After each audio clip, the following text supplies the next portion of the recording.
लेकिन जो टर्की की मैं बात कर रही हूँ, तो हुआ कुछ यूँ कि जहाँ MBS यहाँ नहीं आए वहाँ पर चले गए और वहीं की उन्होंने बात की, और वहीं पर टर्की ने अब ये किया है कि UNSC यानी कि यूनाइटेड नेशंस सिक्योरिटी काउंसिल की परमानेंट मेंबरशिप इंडिया को मिलनी चाहिए। अपने लिए उन्होंने ये तो तैयब उर्दगान ने स्टेटमेंट दी कि मुझे बहुत फख्र होगा कि अगर इंडिया यूनाइटेड नेशन की सिक्योरिटी काउंसिल का परमानेंट मेंबर बनता है।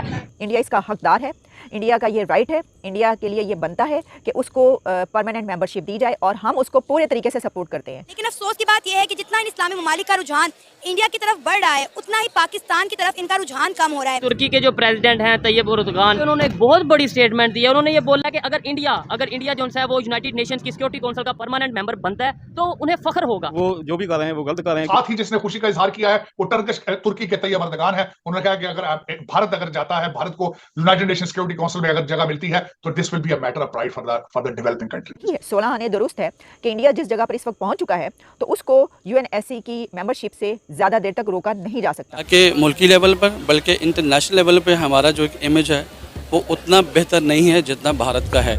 खुदा करे, जिस तरह मैं हमेशा कहता हूँ, खुदा करे कि हमें पाकिस्तान में मोदी जी जैसी कोई लीडरशिप मिले जो नेशनलिस्ट हो। और आपके प्राइम मिनिस्टर ने बोला मैं तुर्की आना चाहता हूँ, उन्होंने कहा कोई जरूरत नहीं आने की, हम आपको प्रोटोकॉल नहीं दे सकते, ये औकात है हमारी सर, ये औकात है हमारी।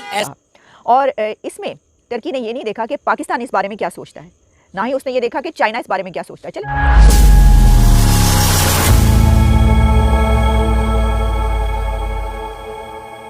नमस्कार दोस्तों, तुर्की के राष्ट्रपति रजब तैयब एर्दोगान G20 शिखर सम्मेलन में भाग लेने के लिए भारत पहुंचे थे। उस दौरान उन्होंने प्रधानमंत्री मोदी से भी मुलाकात की। इस मुलाकात के बाद उन्होंने UNSC में भारत की सदस्यता का समर्थन किया। एर्दोगान ने कहा कि UNSC में भारत जैसे देश पर हमें गर्व होना चाहिए। हालांकि उन्होंने इसके साथ एक दूसरा प्रस्ताव भी पेश किया। एर्दोगान ने कहा कि UNSC में एक रोटेशन होना चाहिए ताकि सभी देश वहां पहुंच सके।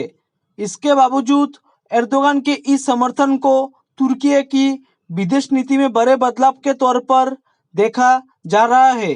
तुर्की के राष्ट्रपति एर्दोगान ने प्रधानमंत्री नरेंद्र मोदी से G20 शिखर सम्मेलन के इतर द्विपक्षीय वार्ता भी की है।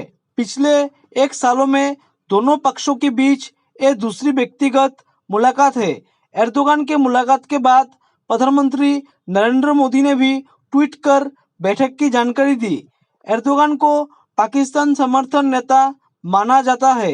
खुद एर्दोगान कई बार संयुक्त राष्ट्र महासभा में कश्मीर मुद्दों को उठा चुके हैं। हालांकि हर बार भारत ने करारा जवाब देकर उनकी बोलती बंद की है। एर्दोगान का UNSC में भारत की सदस्यता का समर्थन करना तुर्की की विदेश नीति में एक टर्निंग पॉइंट माना जा रहा है। तुर्की के ताज़ा बयान को पाकिस्तान के लिए खतरा माना जा रहा है। हाल ही में सऊदी अरब के प्रिंस मोहम्मद बिन सलमान ने भारत के बाद पाकिस्तान जाने से इनकार कर दिया। ऐसे में अगर तुर्की ने भी पाकिस्तान का साथ छोड़ दिया तो उसके पास दोस्त के नाम पर सिर्फ चीन ही बचेगा। चलिए दोस्तों, इसी पर आगे पाकिस्तानी मीडिया के रिएक्शन देखते हैं।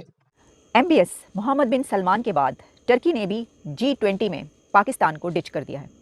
आखिर क्या वजह हुई कि G20 में पहुंचते ही वो कंट्रीज़ जो हमेशा के पाकिस्तान के दोस्त ममालिक कहे जाते, फ्रेंडली कंट्रीज़ जिन्होंने हमेशा हर मुश्किल वक्त में पाकिस्तान का साथ दिया और जिसको हम कहते हैं कि ये हमारे सबसे करीबी दोस्त हैं, उन्होंने भी G20 में पाकिस्तान के स्टैंड्स के ख़िलाफ़ जाकर अपना स्टैंड्स का इजहार किया।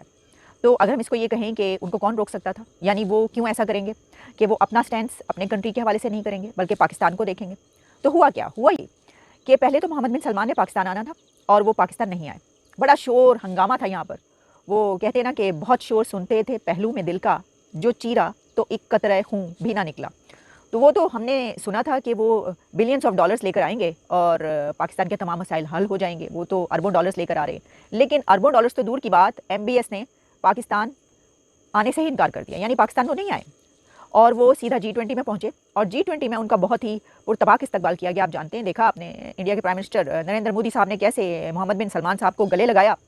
अच्छा, वहाँ पर सिर्फ यही नहीं बल्कि डजन्स ऑफ MOU साइन हुए हैं सऊदी अरेबिया और इंडिया के बीच। जो टर्की की मैं बात कर रही हूँ तो हुआ कुछ यूँ कि जहाँ MBS यहाँ नहीं आए वहाँ पर चले गए और वहीं की उन्होंने बात की, और वहीं पर टर्की ने अब ये किया है कि जब G20 के दौरान बातचीत हुई तो उसमें टर्की ने अपना एक वाज़ेह स्टैंस जाहिर किया और कहा है कि UNSC यानी कि यूनाइटेड नेशंस सिक्योरिटी काउंसिल की परमानेंट मेंबरशिप इंडिया को मिलनी चाहिए। इंडिया इसका हकदार है, इंडिया का ये राइट है, इंडिया के लिए ये बनता है कि उसको परमानेंट मेंबरशिप दी जाए और हम उसको पूरे तरीके से सपोर्ट करते हैं। हम इंडिया के साथ हैं और हम ये कहेंगे UN से, हम ये कहेंगे दुनिया की ताकतों से कि इंडिया को परमानेंट मेंबर बनाया जाए। अब देखिए ये एक बहुत बड़ी खबर है। इसकी वजह ये है कि एक तो खैर ये तो अपनी जगह पर कि ठीक है टर्की ऐसा समझता है और उसने ये कही बात, और इसके हवाले से पहले भी हम ये कह चुके हैं कि इंडिया ने खुद ही इसके हवाले से जो इजहार किया है कि अब नहीं बनाओगे तो बाद में बनाओगे। ये तो अपनी जगह पर ये बात बिल्कुल सच और बिल्कुल सही है, 16 आने दुरुस्त है कि इंडिया जिस जगह पर इस वक्त पहुंच चुका है तो उसको UNSC की मेंबरशिप से ज़्यादा देर तक रोका नहीं जा सकता, ठीक है।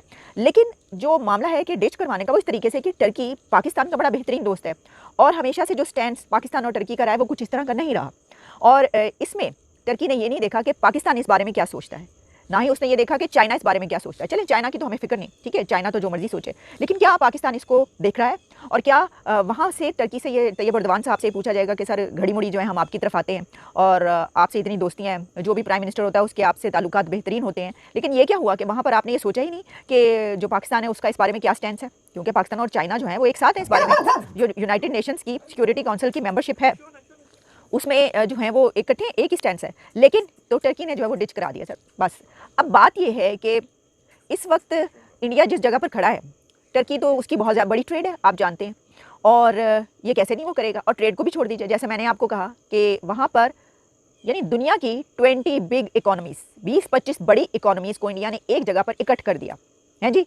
और आप ये देखें मोदी की ताकत, नरेंद्र मोदी साहब की आप ताकत का अंदाज़ा कीजिए। आप ये देखिए कि नरेंद्र मोदी साहब इस वक्त कहाँ पर पहुँच चुके हैं और कितने बड़े स्टेज पर खड़े हैं। तुर्की के जो प्रेसिडेंट हैं तैयब एर्दोगान इंडिया के विजिट पे थे G20 के हवाले से, वहाँ पे उन्होंने एक बहुत बड़ी स्टेटमेंट दी। उन्होंने ये बोला कि अगर इंडिया जो है वो यूनाइटेड नेशंस की सिक्योरिटी काउंसिल का परमानेंट मेंबर बनता है तो उन्हें फख्र होगा। क्या कहना चाहेंगे उनकी ये स्टेटमेंट के हवाले से?